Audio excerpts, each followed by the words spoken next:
டாக்டரிடம் கேளுங்கள் நிகழ்ச்சி தொடர்கிறது. மனவளர்ச்சி குன்றியோரையும் ஆட்டிசத்தினால் பாதிக்கப்பட்டவரையும் ஏன் ஒன்றிணைத்து ஒரே பார்வையில் பார்க்கின்ற ஒரு சமூகமாக தான் நாம் இன்று மாறி இருக்கிறோம். இதற்கு என்ன காரணம், ஆட்டிசம் என்றால் என்ன, ஒரு தெளிவான புரிதலை நோக்கி இந்த நிகழ்ச்சி நகர்ந்து கொண்டிருக்கிறது. தொடர்ந்து பேசலாம்.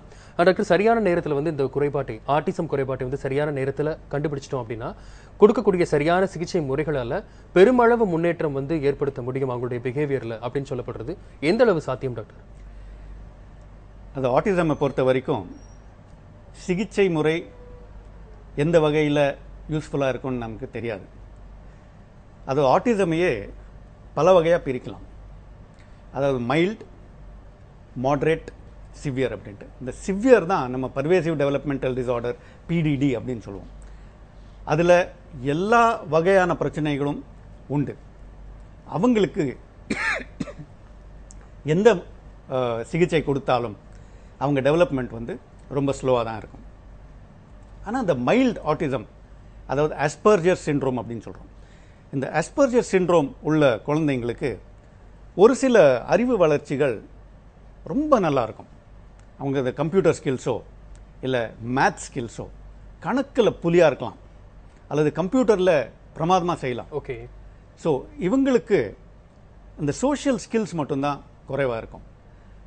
இந்த மாதிரி குழந்தைங்களை நம்ம எடுத்துட்டு அவங்களுக்கு அந்த சோஷியல் ஸ்கில்ஸ் ட்ரைனிங் கொடுத்தோம்னா அவங்க நல்லாவே டெவலப் ஆகிட்டு அவங்க ஒரு தொழிலையே எடுத்து நடத்தலாம். டாக்டர், இப்போ ஒரு மேத்ஸில் ஒரு கம்ப்யூட்டரில் அந்த அளவுக்கு அட்டென்ஷன் கொடுத்து அவ்வளோ ஒரு புலியாக இருப்பாங்க அப்படிங்கிற மாதிரி கூட சொல்லியிருந்தீங்க. அவ்வளோ வெல்வர்ஸாக இருக்கும்போது சமூகத்தின் மேலே மற்றவர்கள் நம்ம கூப்பிடுறாங்க அப்படின்னு உள்ள வாங்கி கிரகிக்கக்கூடிய ஒரு புரிதல் ஏன் அவங்களுக்கு கம்மியாக இருக்குது டாக்டர்? அதை புரிஞ்சுக்க முடியுமே. ஏன்னா நான் ஏற்கனவே சொன்ன மாதிரி மூளையில் ஒவ்வொரு ஆற்றலுக்கும் ஒரு சென்டர் இருக்கு.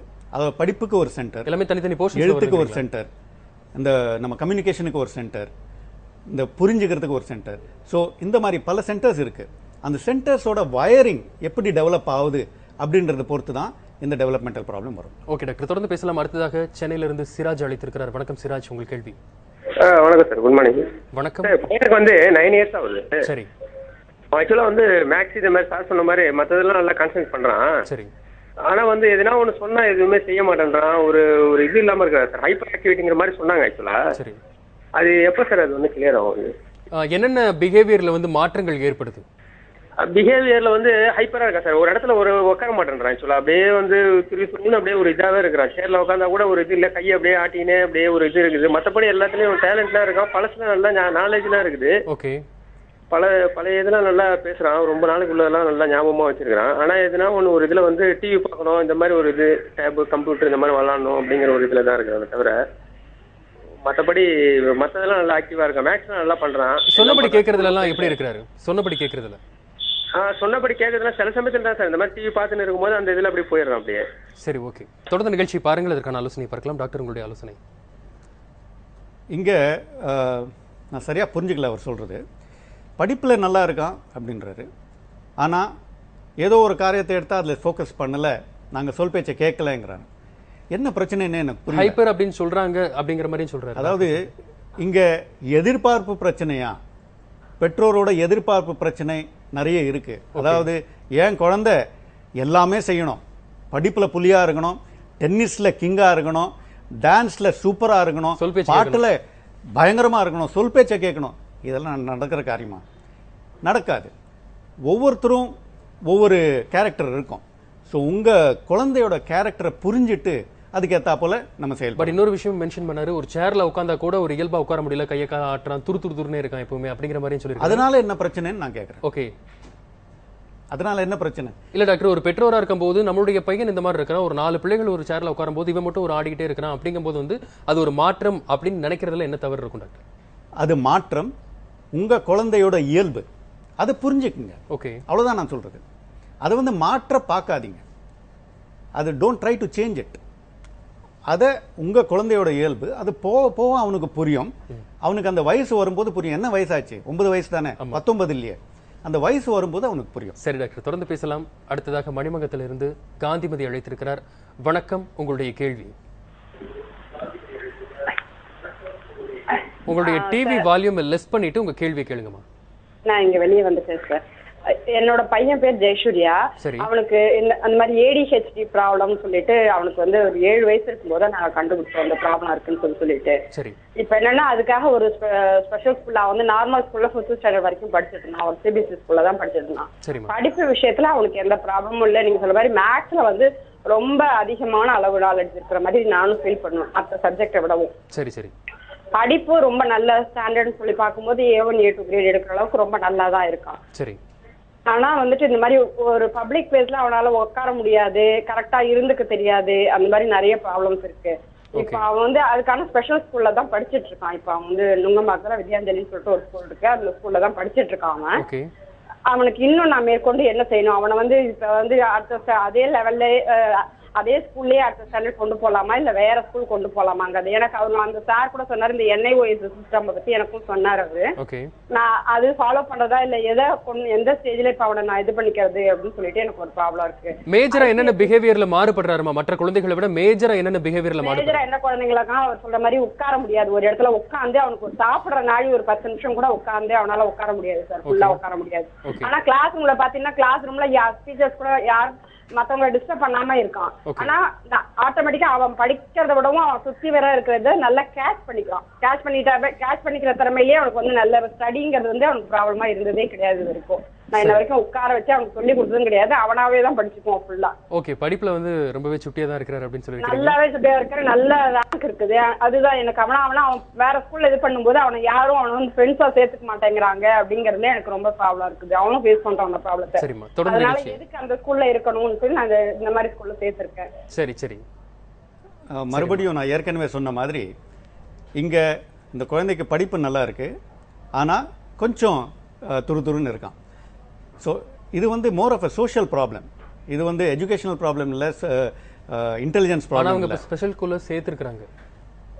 அதுதான் எந்த வகையில் சரின்னு எனக்கு தெரியல.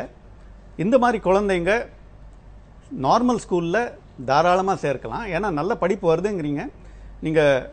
இப்போ படிப்பு வருதுன்னு சொல்கிறது அதுவும் எனக்கு கிளாரிட்டி இல்லை. இது வந்து அந்த ஸ்பெஷல் ஸ்கூலில் அவங்க வைக்கிற டெஸ்ட்டில் நல்லா வருதுன்னு சொல்கிறாங்களா அல்லது ரெகுலர் ஸ்கூல் எக்ஸாமில் நல்லா வருதுன்னு சொல்கிறாங்களாங்கிறது சரியாக புரியல. பட் அப்படி அந்த குழந்தை ரெகுலர் ஸ்கூலில் நல்ல மார்க் வாங்குறாங்கன்னா ரெகுலர் ஸ்கூல்லையே போடலாம், ஸ்பெஷல் ஸ்கூலுக்கு போக வேண்டிய அவசியம் கிடையாது. ரெகுலர் சிஸ்டமில் சேர முடியல அப்படின்ற கட்டத்தில் தான் நம்ம ஸ்பெஷல் எஜுகேஷன் ஸ்பெஷல் ஸ்கூலுன்னு போகணும். அப்படி ஸ்பெஷல் ஸ்கூலில் போட வேண்டிய குழந்தையா இருந்தால் கண்டிப்பாக இந்த NIOS தான் அவங்களுக்கு சிஸ்டம். ஓகே டாக்டர், தொடர்ந்து பேசலாம். அடுத்ததாக தஞ்சாவூரில் இருந்து தஸ்லீம் அழைத்திருக்கிறார். வணக்கம் தஸ்லீம், உங்கள் கேள்வி. வணக்கம். என்னோட பையனுக்கு 4 வயசு ஆகுது சார். சரி. அது ஸ்கூல் சேர்த்தாச்சு, நல்லா பேசுது, ஆனா மத்தவங்களுக்கு புரிய மாட்டேங்குது. சரி. ஒரு சில வார்த்தைகள்லாம் திக்கி திக்கி பேசுது. சரி.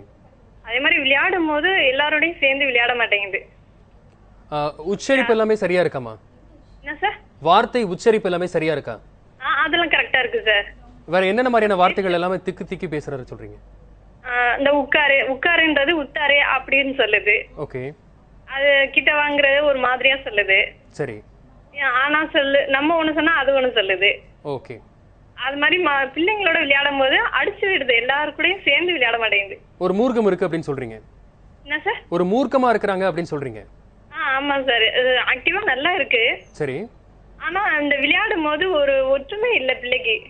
சரி. ஓகே. எல்லாரும் கூடயும் சேர்ந்து விளையாட மாட்டேங்குது. சரி. அது தெளிவான பேச்சு வந்துருமா சார்? சரி, தொடர்ந்து நிகழ்ச்சியை பாருங்கள், இதற்கான ஆலோசனையை பார்க்கலாம். ஒரு சோஷியலைஸ் ஆகிறதுல வந்து கொஞ்சம் ப்ராப்ளம்ஸ் இருக்கிற மாதிரி அவங்க சொல்றாங்க டாக்டர். எப்படி இருக்கலாம் இந்த மாதிரி குழந்தைக்கு மைல்டு இந்த ஆட்டிசம் சம்பந்தப்பட்ட ஒரு கோளாறாக இருக்கலாம். மைல்டு ஆட்டிசம் அப்படின்னு சொல்கிறோம். சில ஆட்டிஸ்டிக் ஸ்பெக்ட்ரம் அப்படின்னு சொல்கிறோம். அதாவது ஆட்டிஸ்டிக் ஸ்பெக்ட்ரம்ன்றது இந்த மாதிரி குழந்தைகள் கொஞ்சம் பாதிப்பு, அதிலிருந்து பர்வேசிவ் டெவலப்மெண்டல் டிஸார்டர், எல்லா வகையான பாதிப்பும் இருக்கிற குழந்தைகள் அந்த ஒரு ஸ்பெக்ட்ரம் இருக்குது. ஸோ இந்த மாதிரி குழந்தைங்களை தான் நம்ம வந்து ஒரு டெஸ்டிங் பண்ணோம்னாக்கா எந்த அளவுக்கு இந்த ஆட்டிஸ்டிக் ஃபீச்சர்ஸ் இருக்குன்னு தெரியும். அந்த அளவுக்கு நம்ம ஸ்பெஷல் எஜுகேஷன் கொடுத்து இந்த குழந்தைகளை முன்னேற வைக்கலாம். சரி டாக்டர், தொடர்ந்து பேசலாம். அடுத்ததாக சேலத்தில் இருந்து வினோத் அழைத்திருக்கிறார். வணக்கம் வினோத், உங்கள் கேள்வி. வணக்கம் சார். வணக்கம் சார், மாமாவோட பொண்ணுக்கு வந்து 5 இயர்ஸ் ஆகுது. சரி. பேசும்போது உச்சரிப்பு வந்து தனித்தனியா பேசும்போது நல்லாவே பேசுறான். ஒரு ஜாயிண்ட் லெட்டர்ஸ்ல பேசும்போது வந்து அவனால முழுசா பேச முடியல. சரி. அப்புறம் நடக்கும்போது ஒரு நல்லாவே நடந்துட்டு இருக்கா, சம்டைம்ஸ் நடக்கும்போது தடுமாறுது, கால் ஒரு சைடு தடுமாற மாதிரி இருக்கு. சரி, அதான் சார். இது என்ன காரணம் அப்படின்னு கேக்குறீங்க. மற்ற பிஹேவியர் எல்லாம் வந்து நார்மலா இருக்குதா? மற்ற பிஹேவியர் எல்லாருமே நார்மலா, நான் பேசுறது எல்லாமே அதே மாதிரி தான் சார் இருக்கு. அந்த பேச்சு வரும்போது மட்டும் அந்த தனித்தனியா பேசும்போது நல்லா பேசா, ஜாயிண்ட் லெட்டர்ஸ்ல பேசும்போது உச்சரிப்பு கரெக்டா வர மாட்டேங்குது. எழுதுறது எப்படி இருக்கு? எழுத்து திறன் வந்து எழுத்துக்கள் நல்லாவே இருக்கு. இப்பதான் ஃபர்ஸ்ட் ஸ்டாண்டர்ட் போயிட்டு இருக்கா. சரி, எல்கேஜி ஜாயின் பண்ணிருக்கோம். ஃபர்ஸ்ட் ஜாயின் பண்ண ஒரு 4 வீக்ஸ் மட்டுமே ஹோம்ஒர்க் வந்து ஹெல்ப் பண்ணிட்டு இருந்தாங்க. இப்ப அவளே வந்து ஹோம்ஒர்க் தினமும் ஸ்கூல் முடிச்சுட்டு வந்தானே அவளே எழுதிக்கிறா சார். நடை மாறுது, தடுமாறுது அப்படின்னு சொல்லியிருந்தீங்க. எந்த அளவுக்கு சார் அது வந்து எந்த மாதிரி? எப்பவுமே இயல்பா நடக்கும் போதே வந்து நடை தடுமாறுதா? இயல்பா நடக்கும்போது நல்லா தான் சார் இருக்கா. லைட்டா ஸ்பீடா நடக்கும்போது சம்டைம்ஸ் கீழே விழுந்துடுறா. சரி, ஓகே. தொடர்ந்து நிகழ்ச்சி பாருங்கள், இதற்கான ஆலோசனையை பார்க்கலாம். டாக்டர், உங்களுடைய ஆலோசனை. நான் ஏற்கனவே சொன்ன மாதிரி இந்த டெவலப்மெண்டல் டிசார்டரில் ஒரு வகை இந்த ஸ்கில்ஸ் டெவலப்மெண்ட், அதாவது மோட்டார் ஸ்கில்ஸ் டெவலப்மெண்ட் ஒரு மோட்டார் டெவலப்மெண்ட்னு சொல்லுவோம். அது செயல்பாட்டில். ஸோ இந்த குழந்தைக்கு ஏதோ ஒரு செயல்பாட்டில் கொஞ்சம் டிலே இருக்கிற மாதிரி தெரியுது. அதனால் கிராஸ் ஸ்கில்ஸ் ஸ்லோவாக நடக்கும்போது நல்லா நடக்கிறாரு, இந்த வேகமாக நடக்கும்போது இந்த ஃபைன் ஸ்கில் வருது. ஸோ அப்போது அவர் தடுமாறி விடுறாரு. அதே மாதிரி தனியாக பேசும்போது ஒருத்தரோட பேசும்போது அந்த ஆங்ஸைட்டி இல்லாமல் ஸ்லோவாக பேசும்போது நல்லா பேசுகிறாரு. வேகமாக பேசும்போது அந்த உச்சரிப்பு கொஞ்சம் ஸ்கில் அதிகமாக தேவைப்படும் பொழுது அவர் தடுமாறுறார். ஸோ இதில் வந்து கொஞ்சம் ஃபைன் ஸ்கில்ஸ் ஒரு மோட்டார் ஸ்கில்ஸ் டிலே இருக்கிறதுக்கான வாய்ப்பு உண்டு. இதுக்கு ஒன்றும் வைத்தியம் பண்ண தேவையில்லை.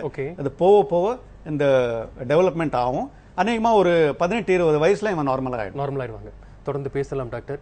நேர்களே, ஆட்டிசம் மற்றும் மன வளர்ச்சி குறைபாடு உள்ள குழந்தைகள், இந்த போன்ற குறைபாடுகள் எல்லாம் அதிகமாக ஆண் குழந்தைகளையே பாதிப்பதாகவும் பலரும் சொல்கிறார்கள். இது எந்த அளவிற்கு உண்மை என்பதை பற்றி பேசலாம். டாக்டரிடம் கேளுங்கள் நிகழ்ச்சியில் ஒரு சிறிய இடைவெளிக்கு பிறகு.